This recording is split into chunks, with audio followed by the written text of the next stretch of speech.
Welcome to Just Energy Radio with your host, naturopath and medical intuitive, Dr. Rita Louise. We have learned from Einstein's theory that matter and energy are one. Physicists believe that all systems in nature have their own particular way of vibrating. From the swinging of a pendulum to the waves of the ocean to the light that brightens the sky each day, each of these oscillates at its own unique rate. The same holds true for every thought, feeling, event, or word we speak. Each has its own frequency or rate of vibration. What many of us don't realize is when we take everything in our universe down to its simplest form, it is all just energy. Join Dr. Rita Louise on a journey through time and space where past, present, and future collide. Today, what you believe may be called into question. What we want to know is, who made up the rules? Be brave and step outside the box. We are about to turn our world upside down and venture into the unknown. Hold on. We are departing our own beliefs and entering alternative realms. Enjoy the possibilities.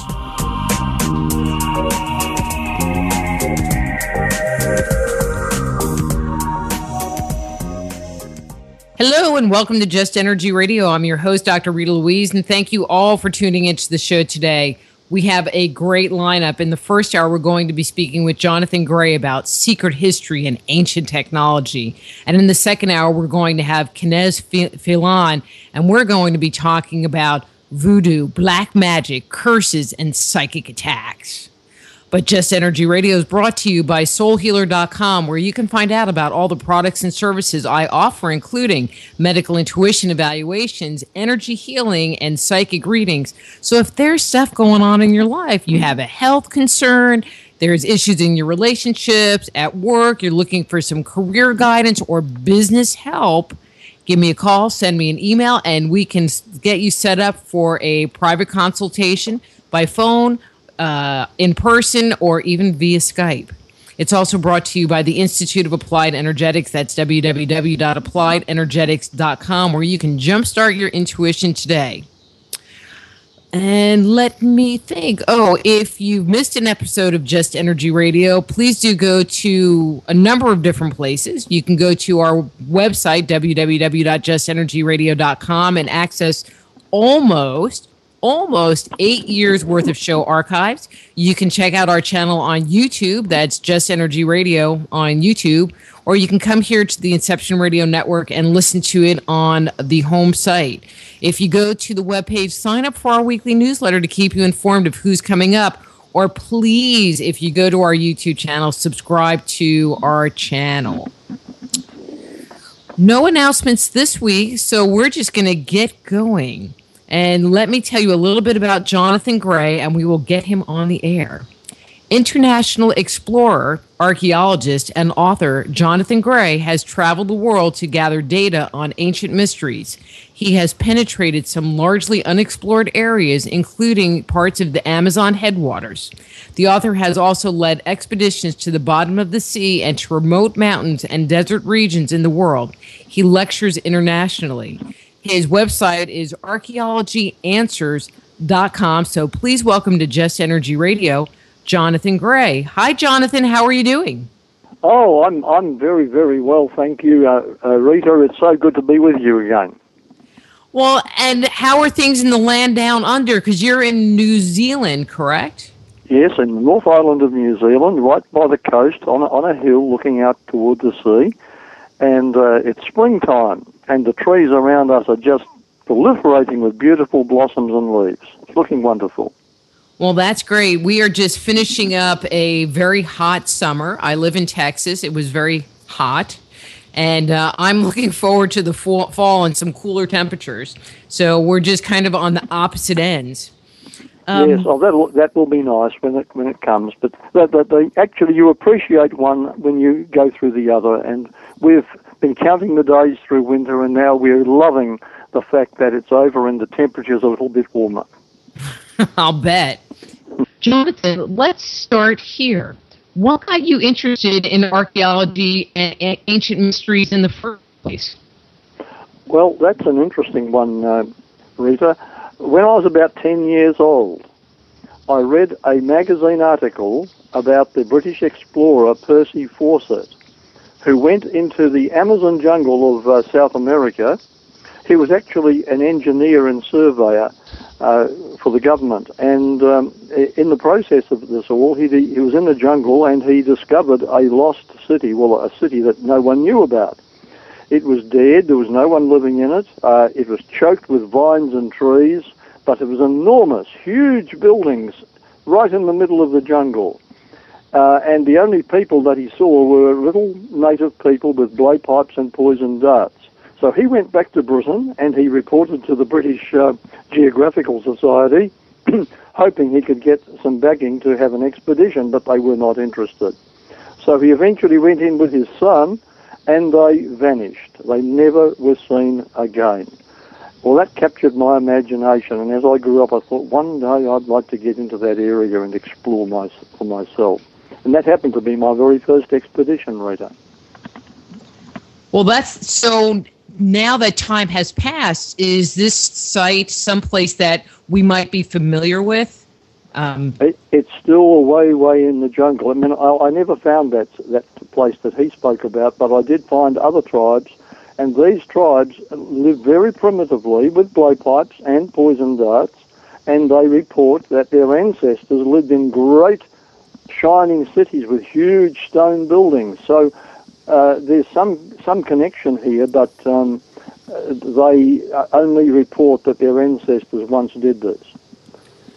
I think that's interesting because you don't hear very many stories about an indigenous culture having, or I have not heard stories, I'll phrase it that way, of indigenous cultures having stories of memories, historic memories of living in cities. The way that it comes out from historians or mythologists or whoever you're talking to is there are these artifacts and then there are the people, and they don't really have any connection to each other.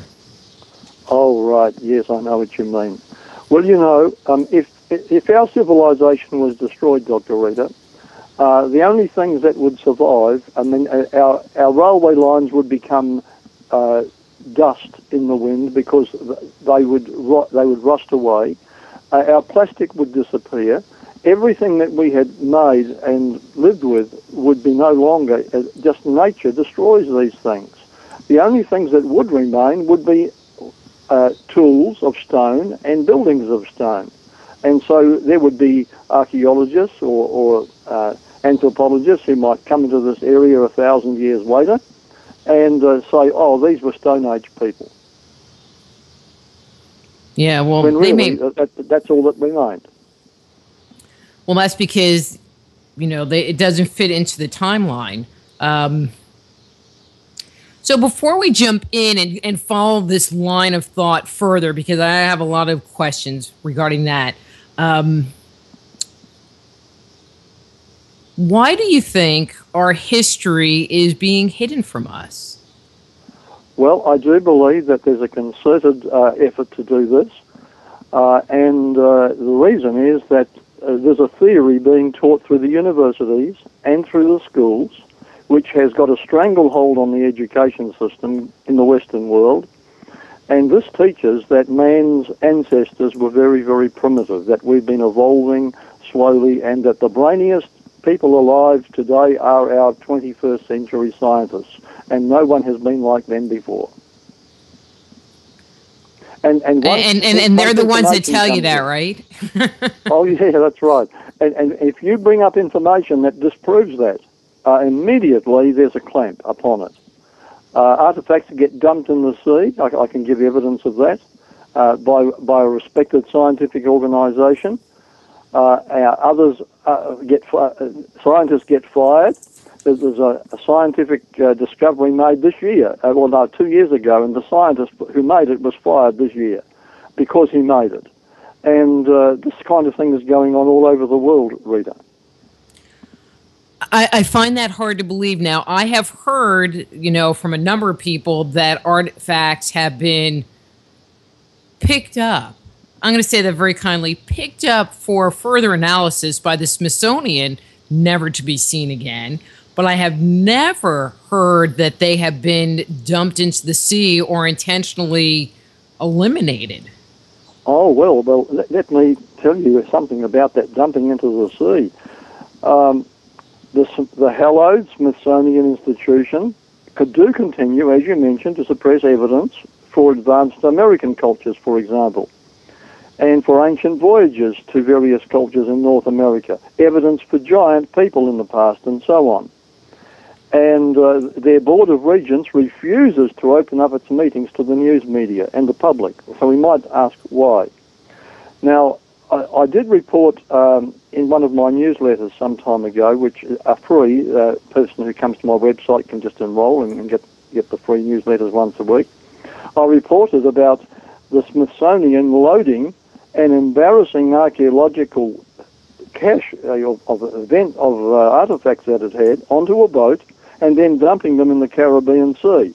Now, after I wrote that, I actually received an email from a gentleman who still works for the tugboat company that was involved in that, and he offered to give me an inventory of what was dumped, and he was present at the dumping. He was one of those that witnessed the event take place. But why do that? Why take our history and our stuff and get rid of it?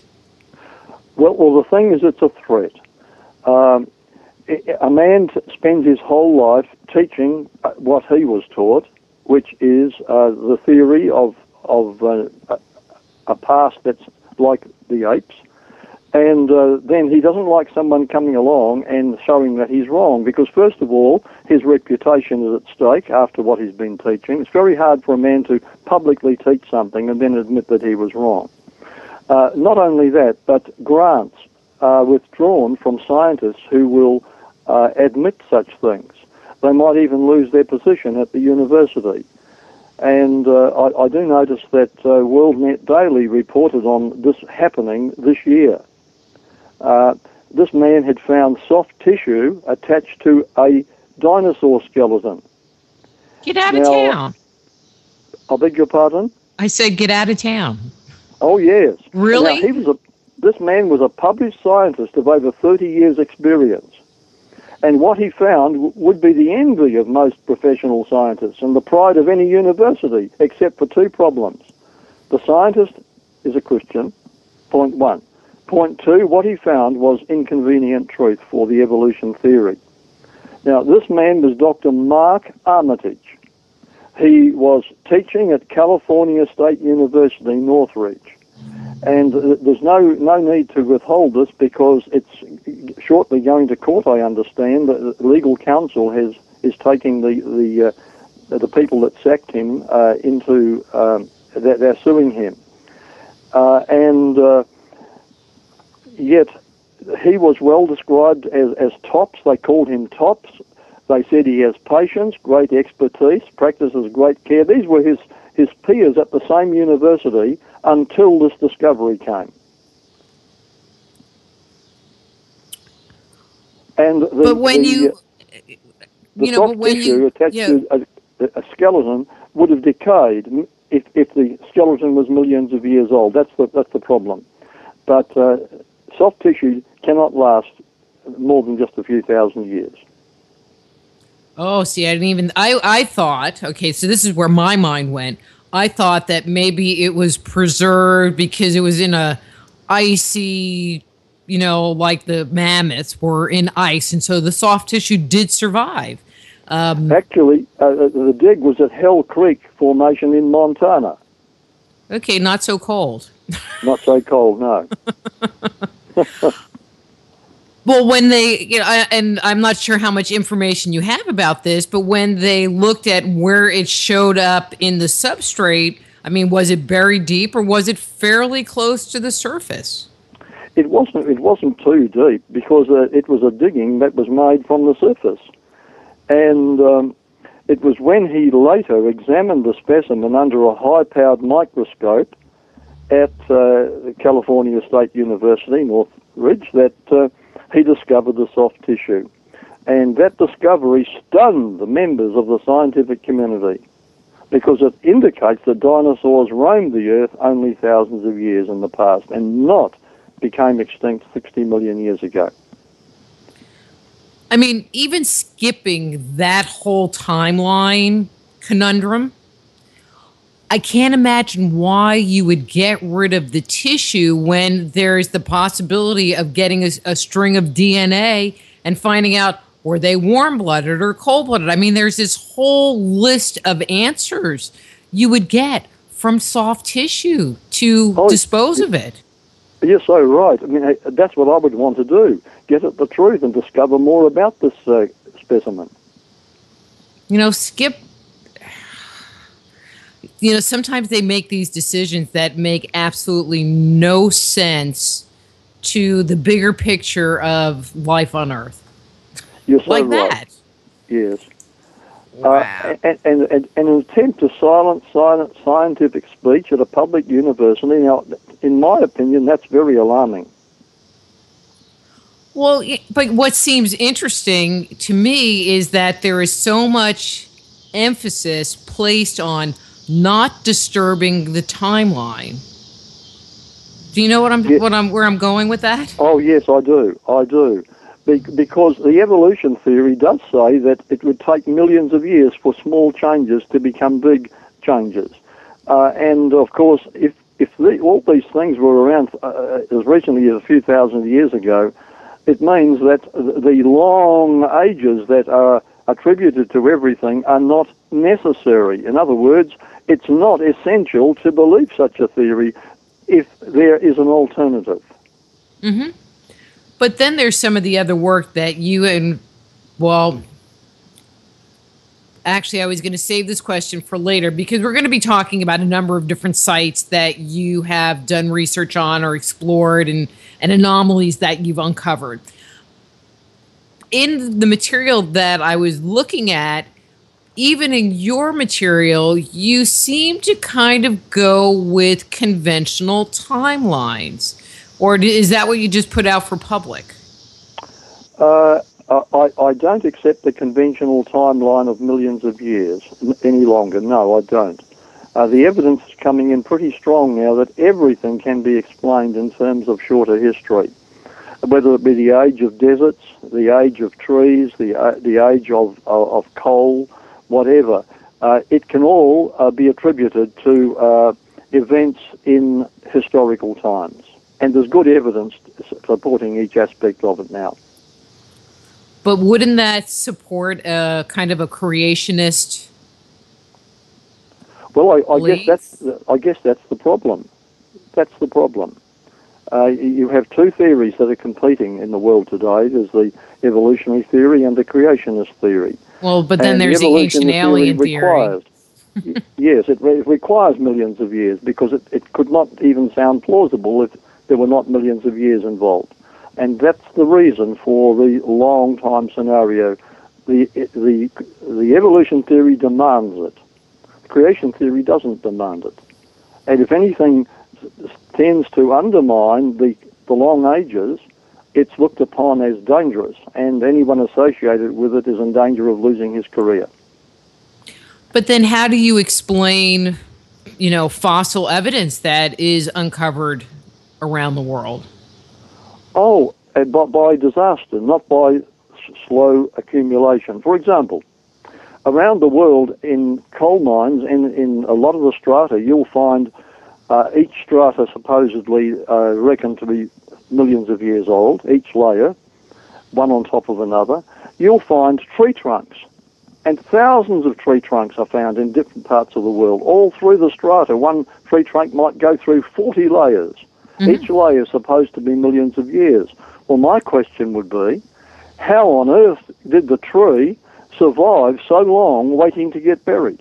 And there are thousands of places around the world where such polystrata fossils are found, likewise with animal fossils.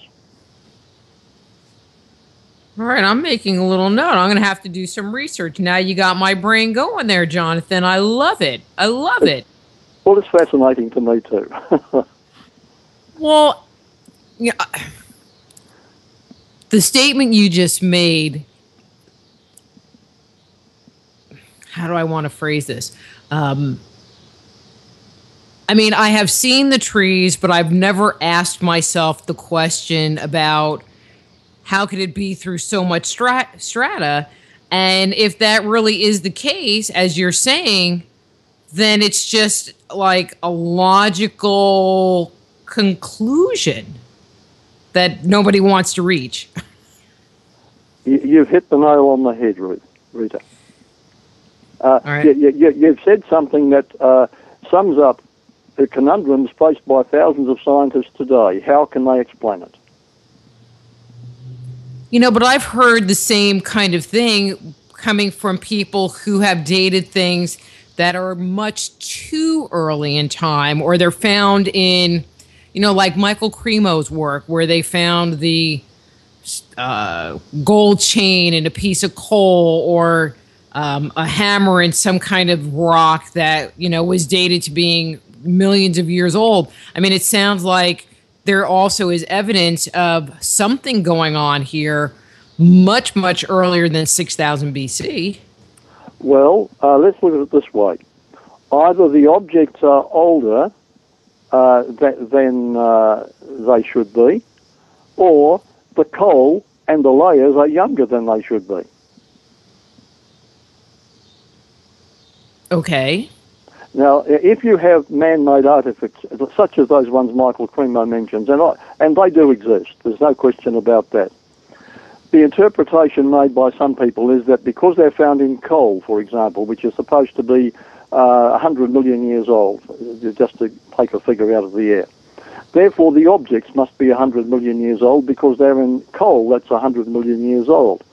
But what if the coal was laid down in just a matter of days and weeks or months by some water-laid disaster that deposited everything together? Trees, which were the forests that became the coal, man-made artifacts, whales and sharks and fish and tigers and lions and horses and sheep and cats and dogs, all mixed up together in the same strata. Now, how on earth do we get whales mixed up with horses and with man-made artifacts? How are we going to do this except some water-laid disaster must have done it? I mean, whales just don't jump out of the sea and then suddenly get buried with people and artifacts. Well, maybe they were like seahorses or something. That was a joke. Oh, yes, I love your sense of humor, Rita. Okay, I only got you for an hour, so I'm just going to kind of move along here. So in all of your years of research, what was the tipping point? What was the piece of evidence or event that really kind of opened the door to you looking at the artifacts and our history in a different way? Well, that's an interesting one. I was writing a traditional type book on history, world history, and this involved me travelling to and researching in more than 30 countries. First of all, I was faced with an out-of-place artifact that just did not fit our traditional history understanding. So I pushed it aside, perhaps for future attention, and then another one came up, and I pushed that aside. But then more and more and more of these began to surface, and I thought to myself, hey, wait a minute, something's wrong here. There's history, there's things in the past that history, the way we understand it, does not fit. These things should not exist. So eventually this became so insistent, not just one or two that you could brush aside and maybe reinterpret according to tradition, but hundreds and thousands of sophisticated artifacts from all over the world. Not only that, they showed a pattern, a global pattern, so that methods of manufacture in one part of the world were identical to those in another part of the world. Africa, Europe, Asia, and South America, they all agreed with each other. In other words, it suggested the knowledge of a methodology was the same worldwide, but not only that, it was very sophisticated and advanced as the 21st century. This was late 20th century when I was doing the research. And I thought, I just can't go along with what I'm writing anymore. I've got to stop this and start all over again. The world has to know about these, and there has to be an explanation that makes sense. And that was the beginning of my research, and which produced the book Dead Men's Secrets, Secrets of the Lost Races. You know, I never got a copy from you, but I actually did read your book a couple of years ago when I was doing my research. It's a good book. Good book. How would you explain? I mean, I agree with the distribution and the commonality in workmanship, and that's one of my like soapbox topics. But anyway, how do you explain this apparent global culture that was here and is now gone? Well, first of all, to me, it shows that our ancestors were more intelligent than we've given them credit for, Rita. And, of course, science would back that up. The fact is that no new genetic information can occur by mutation. That's now known to be a fact, but it's often a secret shared by scientists among themselves and not revealed to the public. That makes evolution impossible, because evolution demands that you add genetic information to improve. You add it over what existed earlier. But we have ancestors, and we have inherited intelligence from them. And they were, I believe, more intelligent than us. They created things that we are still rediscovering. I think it was Albert Einstein who said that we only use 10% of our brain capacity and our brain resources. So what are we doing with the other 90%? If we're not using it, it would never have to be evolved. So how did we get it? I do believe that we are created beings, and that we are intelligent artifacts in our own right, and that we can reproduce artifacts from our intelligence. Okay, so if we're created beings, I'm just going to let you lead us right down the rabbit hole. So if we are created beings, then who created us? Who created us? Someone who's outside time and space and who has the ability, an ability much greater than us. Well, a lot of people call him God. And I think there's more and more scientific research taking place where scientists are turning to that idea. And I mean, we've done some shows on creative consciousness, or I'm trying to think of the appropriate word to use, conscious evolution. I forget. But even with those people like Amit Goswami, who that's one of his topics, you know, he still talks about this whole evolutionary process and not from a creationist type, and I don't really know what other word to call it, perspective. Yes, because the consciousness that has been we've been brainwashed into thinking is really coming from our educational establishments. I've known people who have gone in not believing anything. They come out evolutionists. They never come out creationists. That's the emphasis of our education system, is evolution. It has in the Smithsonian, for example. The Smithsonian was started by a man who did not believe in evolution, but he wanted to disseminate knowledge, just knowledge. Let's be neutral about the whole thing. That was his attitude. And his idea was to set up museums around the country which would disseminate knowledge and educate people. Soon after Darwin's hypothesis became popular, the board was gradually taken over by people who followed that hypothesis, and so the Smithsonian became an evolutionary institution, and its artifacts had to agree with that. If they didn't agree, then they had to be thrown out. And this has permeated our society, so that it's an evolutionary thinking society. And now I'm trying to think outside the box, and I believe that it's a very exciting adventure. But, I mean, I remember in school growing up that there was so much contesting about evolution, and it's just now that it has become, I'm going to say, accepted as being the truth, which we know how speculative the truth that comes out of the scientific community is these days. Oh, yes, you have that right. It's a mindset now which is taught and imposed upon all the new students whose minds are so impressionable and who are hungry for knowledge. So it's rather than knowledge that's being given to them, a theory is being given to them. And that's to the exclusion of any alternatives. Okay. But it wasn't like that 100 years ago where, because Darwin was, 1860 something That's when right. his book came out. So a little over 100. It only took us a little over 100 years to push that one in.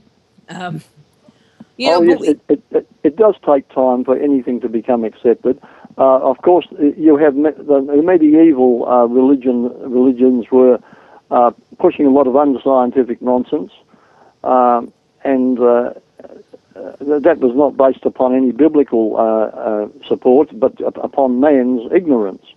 And Darwin came into that atmosphere, and he rebelled against it. And he did one good thing: he got people thinking. But his thought process is now being shown to be scientifically untenable. But it will take another 100 years, it would, for his theory to be rejected. Simply that it takes time for anything new to be accepted and anything old to be rejected. Mm-hmm. So what do you think about, the proponents for the ancient alien theory? Because it doesn't sound like you fit into that ballpark either. Oh, no, I don't accept that. After all, you've only removed the problem from this planet to another planet. How do they come? And if evolution is untenable here, and therefore we have to resort to creation by astronauts, then how did they evolve, or who created them? So you have to get back to an ultimate first cause, which is greater than the created objects. Mm-hmm. I agree with that. Okay, let me see. Where do I want to go with you? Thinking. Well, you're in New Zealand, and there has been a lot of activity happening in Australia, and I was wondering if you keep up on some of the stuff they've been finding there. Oh, yes. Very interesting. Well, the theory, of course, about Australia is that a Dutchman, Abel Tasman, found Australia in 1642, and Tasmania, a little island on the south there, is named after him. And then came Captain James Cook in 1769, and then that was the beginning of British interest in Australia, and so Australia ultimately became a British colony. And that's the history we're taught. And prior to that, the Aborigines were there for a certain length of time, and they didn't know very, very much, but it was the Europeans that brought civilization to Australia, and it's very, very new. Just a few years ago, a gentleman called Val Osborne, he was an amateur archaeologist. He was pottering around on the coast of Queensland, and he discovered a 3,000-year-old mine and harbour, which would change things. Now, the theory is that no one ever has discovered Australia before, and any theory that a mining operation and harbour could have been built in Australia 3,000 years ago is impossible. And he identified it as Phoenician, a Phoenician colony settlement. And he began to compare this with sites around North African coasts and Carthage and Tyre, Sidon and so on. And he began to realise that he was dealing here with definitely a Phoenician colony. Furnaces with slag cement, burial places, houses, remains of houses, shipping quays, evidence of refining of minerals, and 3 kilometres of the coastline had a shipyard for ships, and jetties were constructed. Now, everything was Phoenician. Everything was typical of the Phoenicians. So he went to the media. He went to the ABC, which in Australia is the Australian Broadcasting Corporation. And it got on the 6 o'clock news, primed evening time. And it shook people down at the university. So the university in Queensland got one of their staff to go up to the area, which is near Serena. Serena's a little sugar growing area.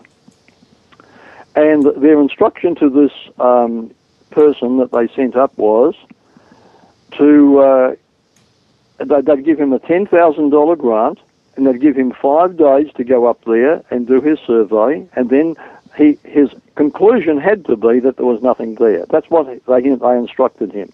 And for $10,000, of course, this person was happy to do that.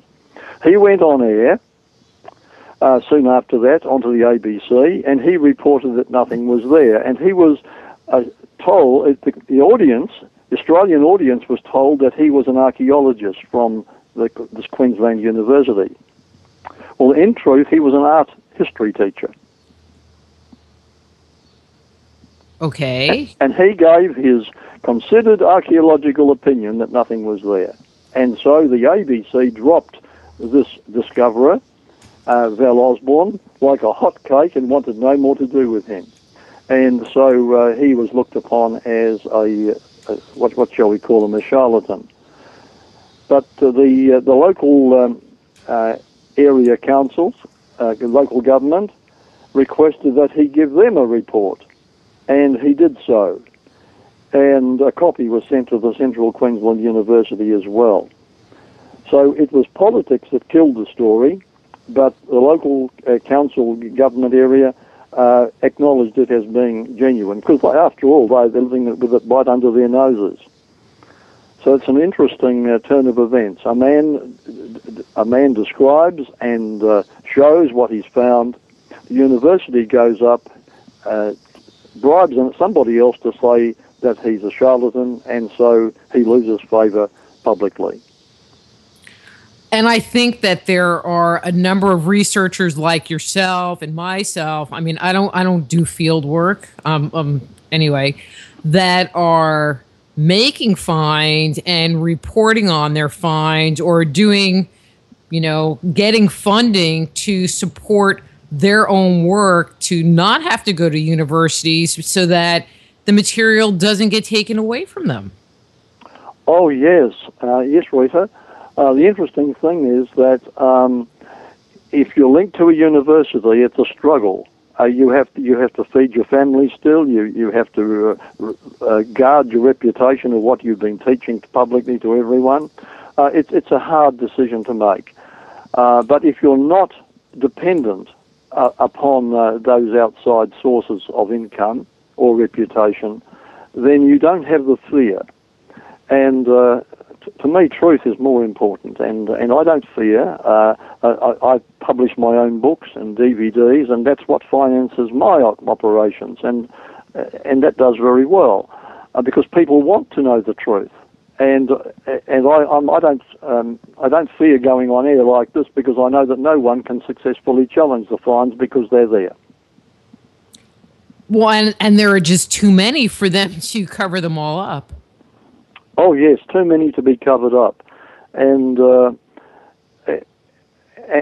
I've put out challenges sometimes for people to disprove them, and no one has succeeded. I've had people try, but the challenges have turned out to be rather weak. I'll bet. I have a very intelligent, advanced audience. We cover ancient mysteries quite a bit. But in your study of anomalous artifacts, I mean, because you have gone into a number of different countries and uncovered some amazing stuff that I don't know that we're going to have time to go into a whole lot. But let me ask you this question.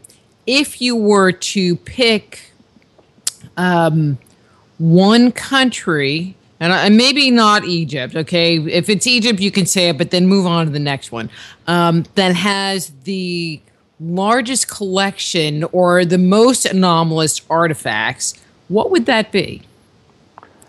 After Egypt, I would say probably China. And you mentioned that, why? Well, in China you have, it's a large area, of course, and therefore there's more space to explore and find things. And China has not destroyed as much as, China's been on the fringes of a lot of history where things have been destroyed by people that don't agree with them. And that's occurred in South America, North America, Europe, and the Middle East quite a lot. But China, they're more likely to cover up and hide things rather than destroy them. And when someone finds them, they're still there to be found. For example, in China, there are at least 100 pyramids, and one of them is about 2.5 times taller than the Giza pyramid, the Great Pyramid in Giza in Egypt. That's one thing. Then there are tunnel systems, which are well in China. In China, yes. Ooh, never heard about that one. The world. Yeah. Okay, keep going. And then there are writings which talk about, and writings which are very credible, because a Chinese emperor about 2,000 years ago, 2,600 years ago, passed a law forbidding fiction, that no fiction could be ever written in China.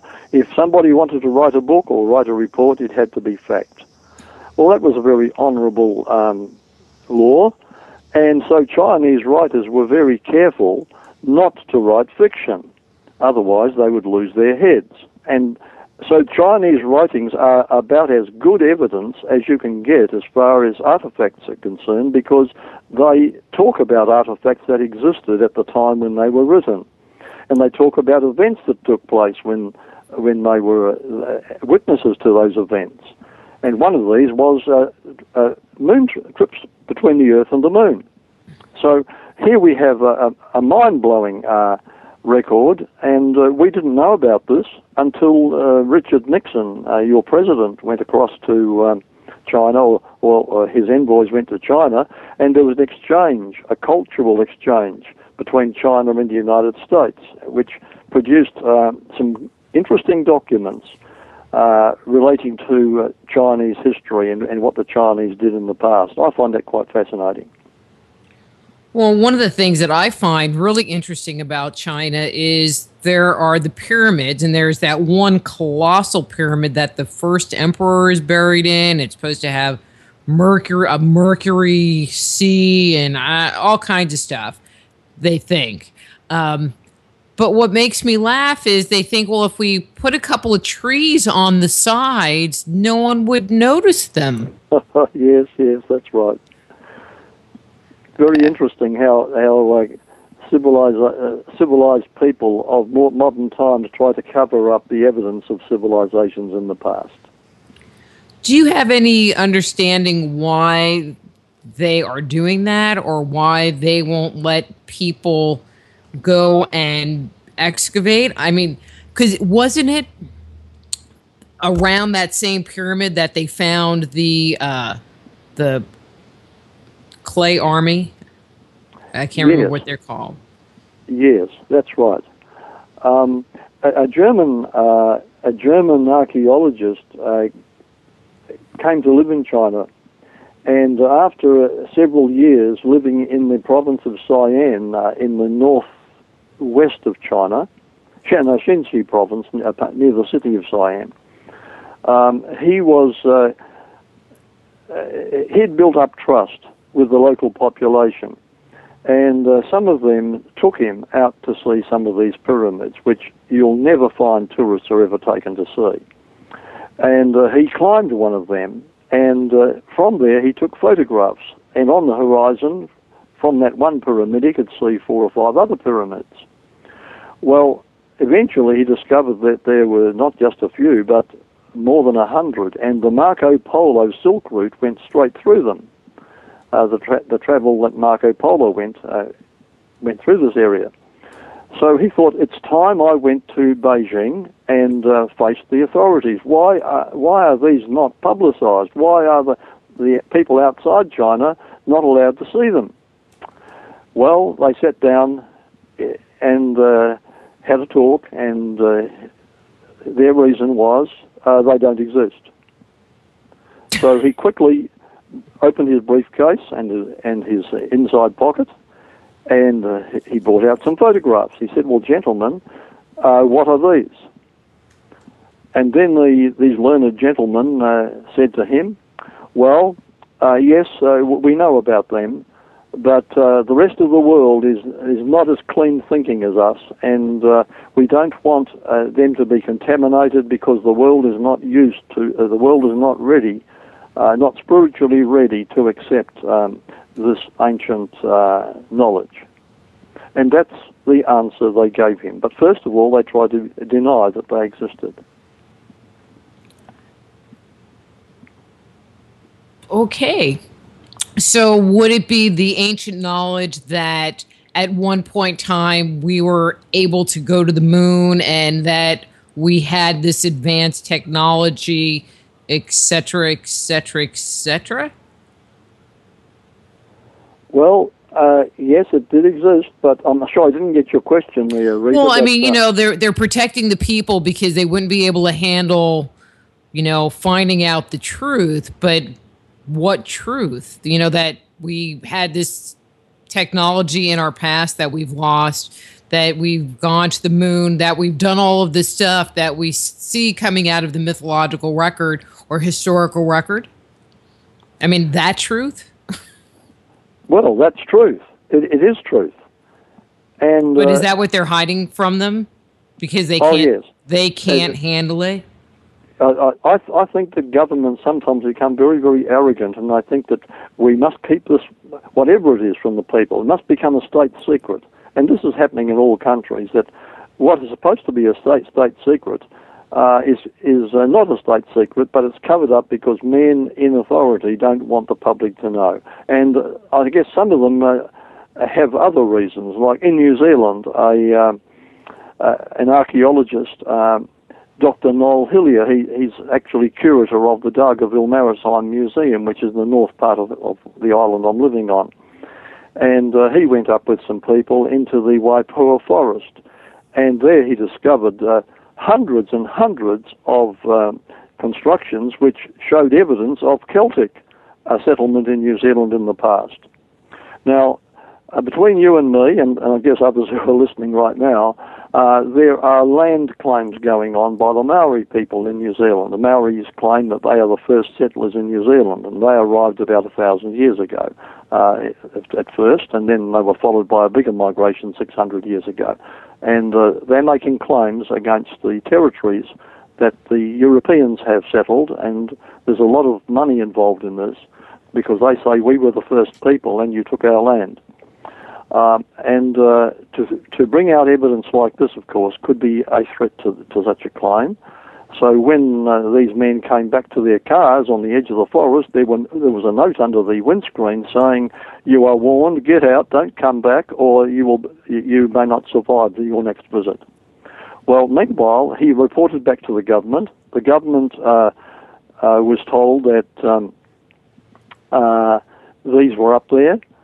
And people inside the government eventually looked at it and said, well, we've got to keep this from the public. And so there was a ban placed upon this information for 100 years, not to be released until late in the 21st century.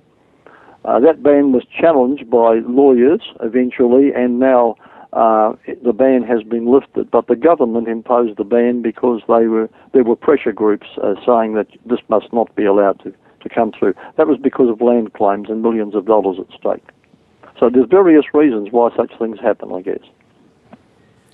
Well, I've had conversations about, all right, so in America, Columbus discovered America, quote unquote, and we'll skip Leif Erikson and all that. We'll just, let's just skip all of that interim.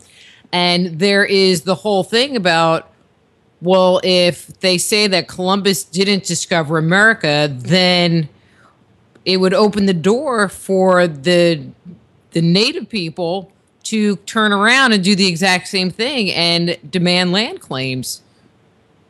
Because yes, I can understand that. Yeah, it's a slippery slope sometimes. Oh, yes, yes. You tread on people's feet that you didn't know would be involved in things like this. Archaeology can be a very dangerous subject sometimes. But the bottom line, I would like your opinion, why hide the truth? If scientists' job, if their goal is to enlighten us with what the truth is, they are doing a great job at undermining their own profession. Unfortunately, this is so. And there was a media report not so long back relating to the cover-ups in the scientific community. A survey was actually made of a group of scientists, and the survey was reported by a news reporter called Hannah Devlin. And she wrote this on Times Online. I think this was about the middle of 2009. And what she said was, faking scientific data and failing to report commercial conflicts of interest are far more prevalent than previously thought. 1 in 7 scientists say that their colleagues fake data. That's a lot. Yeah, it is. It shocked me when I read that report. But then again, there are so many people that I have talked to, with the show, read books, and I hate saying this out loud, but I have said it before, and I feel like they pull data out of their butt. And it's just like, well, blah, blah, blah. So where did that come from? And, because it doesn't sound like it came from anything researched at all. So Yeah, I know what you're saying is absolutely true. Interestingly, Kenneth Kitchen, he was professor of Egyptology in the University of Liverpool. And he stated that scientific and archaeological research is not getting through to young people in schools and colleges. That was his actual words. And he said in some circles there even seems to be a deliberate withholding of such information. Yet it is the fruit of leading scholars who are known for their restrained, moderate, factual presentation of their researches. That was a professor of Egyptology at the University of Liverpool. There are some people that conjecture that young people are being dumbed down, and so the less you tell them, the less curious they'll be, and the less they'll think outside the box and kind of stay with the status quo, because it's not that there's a certain amount of brainwash, but they're just not even exposed to things that might make them curious.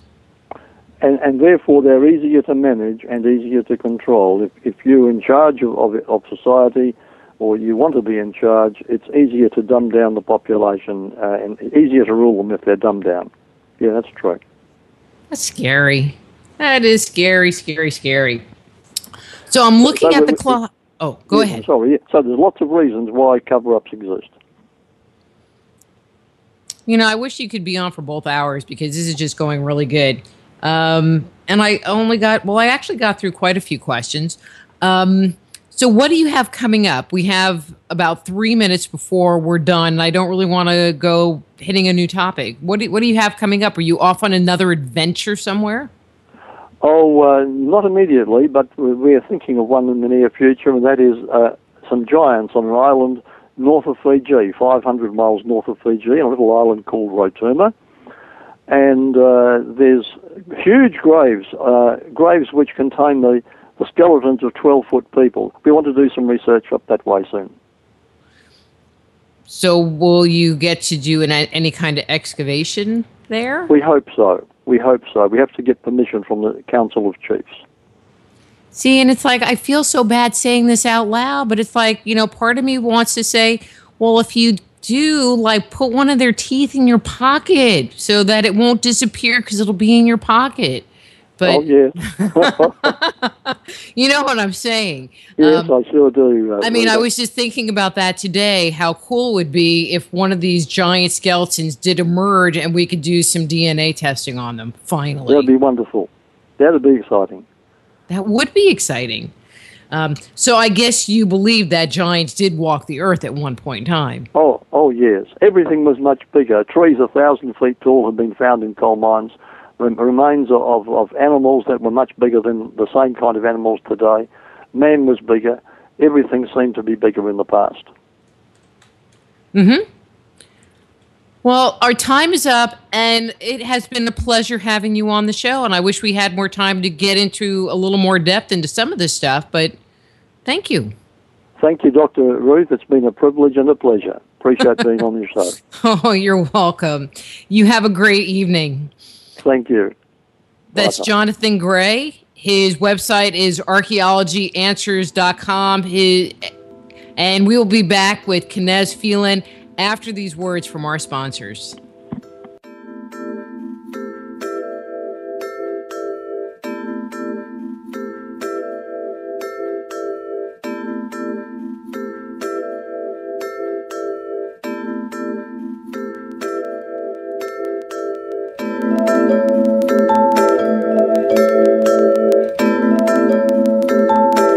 Just Energy Radio with your host, Dr. Rita Louise, will return right after these messages.